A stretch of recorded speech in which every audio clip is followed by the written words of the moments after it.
Cinema నాకైతే చాలా బాగా నచ్చింది భయ్య. సో సినిమాని ముఖ్యంగా సినిమాలో నేను కూడా చేయడం జరిగింది, హీరో గారితో పాటు చేశాను. సినిమా చేస్తున్నంతసేపు ఇది నిజంగా సినిమా ఇదేంటి ఏం చేస్తున్నారో మాకు అర్థమయ్యేది కాదు. ఏ సినిమా చేసినా కూడా ఈజీగా మాకు అర్థమయ్యేది, కానీ ఈ సినిమా చేస్తుంటే మాత్రం గౌతమ్ తిన్నూరి గారు మాకు అర్థమయ్యేది కాదు.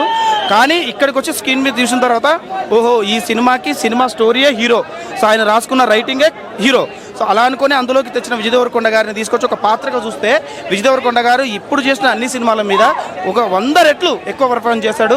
మనం సూర్య గారిని, తమిళ్ గారిని, తమ విక్రమ్ గారిని ఎంత ఊహించుకుంటామో వాళ్ళతో పాటుగా ఈక్వల్గా మనకి ఇందులో యాక్టింగ్ చేశాడు భయ్య. ఫస్ట్ హాఫ్ అయితే అలా మంచిగానే ఉంది, స్టోరీ మొత్తం కొంచెం అర్థం కాకుండా బాగానే అనిపించింది. మొత్తం క్లైమాక్స్ మాత్రం నెక్స్ట్ లెవెల్ థ్రిల్లింగ్గా.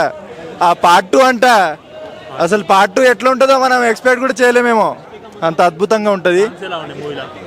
సాంగ్స్ లేవు బ్రో, సాంగ్స్ ఏం లేవు. విజయ్ దేవరకొండ యాక్టింగ్ అయితే అంతా పైకి వెళ్ళిపోయింది బ్రో. ఈ సినిమాతో చాలా పైకి వెళ్ళిపోతాడు, ఇక నెక్స్ట్ లెవెల్ ఉంది. యాక్టింగ్ బాగుంది, సాంగ్స్ ఏం లేవు బ్రో, సాంగ్స్ లేవు.